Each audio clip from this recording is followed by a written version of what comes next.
السلام عليكم ورحمة الله وبركاته. أهلا وسهلا بحضراتكم. النهاردة إن شاء الله هنعرف عملة الرانجت، عملة ماليزيا. زي ما انتم شايفين قدامنا واحد رانجت ماليزي باللون الأزرق. دي واحد رانجت ماليزي عليها بعض الأشكال المعروفة في ماليزيا. دي قدامنا الاتنين رانجت ماليزي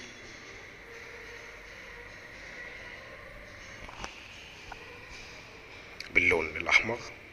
بعد كده الاتنين رانجت من الخلف عليها بعض صور الأقمار الصناعية الموجودة زي ما انتم شايفين، 2 RM، 2 رانجت. بعد كده الخمسة رانجت باللون الأخضر.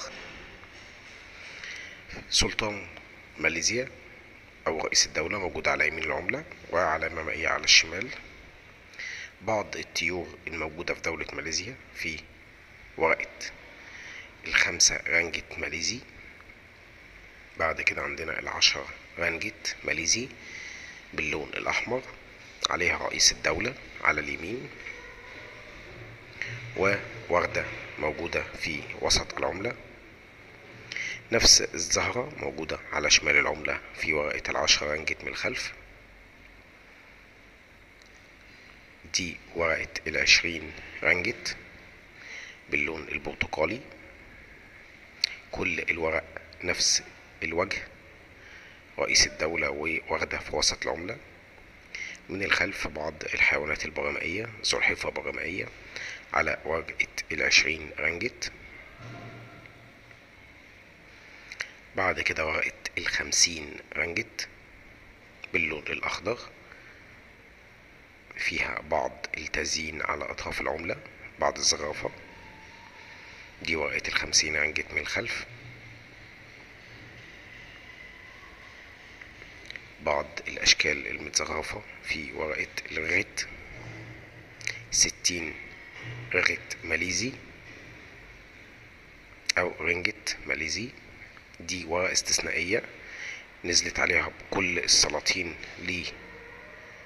لماليزيا، 60 رغت من الخلف، عليها بعض الصناعات أفراد يقومون بها.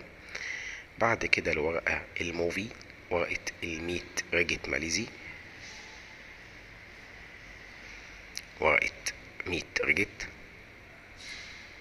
دي ورقة الميت رجت من الخلف، عليها بعض السحول والوديان في ماليزيا.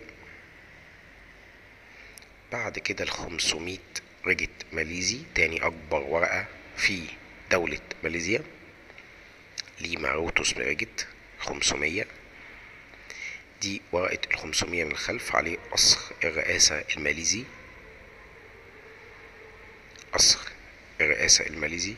بعد كده ورقة استثنائية، ورقة ال600 رجت، عليها كل سلاطين وأمراء دولة ماليزيا. دي ورقة استثنائية مش الورقة الأساسية في الدولة، نزلت باحتفال ببعض الحاجات.